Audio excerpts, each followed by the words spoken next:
Simple ലൈഫിലേക്ക് എല്ലാവർക്കും സ്വാഗതം. ചുമയും ജലദോഷവും അകറ്റാൻ നല്ലൊരു ഇമ്മ്യൂണിറ്റി ബൂസ്റ്ററിൻ്റെ കൂട്ടാണ് ഇന്ന് ചെയ്യുന്നത്. ആദ്യം തന്നെ ഒരു ചെറിയ കഷ്ണം ഇഞ്ചി എടുത്തിട്ടുണ്ട്. ഇതിനോടൊപ്പം ഒരു കറുകപ്പട്ട, 1/2 ടീസ്പൂൺ ഗ്രാമ്പൂ, 5 ഏലയ്ക്ക, 1 ടീസ്പൂൺ കുരുമുളക് എല്ലാം കൂടി ചതച്ചെടുക്കാം. ഇത്രയും മതി. ഇനി 4 കപ്പ് വെള്ളത്തിൽ ഈ ചതച്ചു വെച്ചിരിക്കുന്ന കൂട്ട് ചേർത്ത് കൊടുക്കാം.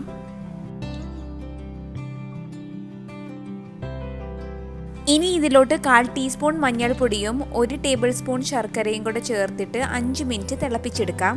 അതുപോലെ ഈ കഷായം എന്നും ഉണ്ടാക്കി കുടിച്ചാൽ നമ്മളുടെ ഇമ്മ്യൂണിറ്റി വർദ്ധിക്കുകയും ഒരു പരിധി വരെ ചുമയും ജലദോഷവും ഒക്കെ അകറ്റി നിർത്തുകയും ചെയ്യാം. അങ്ങനെ 5 മിനിറ്റ് ഇത് തിളപ്പിച്ചിട്ടുണ്ട്. ഇനി 1 ടേബിൾ സ്പൂൺ നാരങ്ങ നീരും കൂടെ ചേർത്തിട്ട് ഇത് അരിച്ചെടുക്കാം. അപ്പോൾ ഇത്രയേ ഉള്ളൂ, നമ്മുടെ കഷായക്കൂട്ട് റെഡി ആയിട്ടുണ്ട്. ഇത്തിരി കയ്പാണെങ്കിലും നല്ല ഇമ്മ്യൂണിറ്റി ബൂസ്റ്ററാണ്. എല്ലാവരും ട്രൈ ചെയ്ത് നോക്കണം.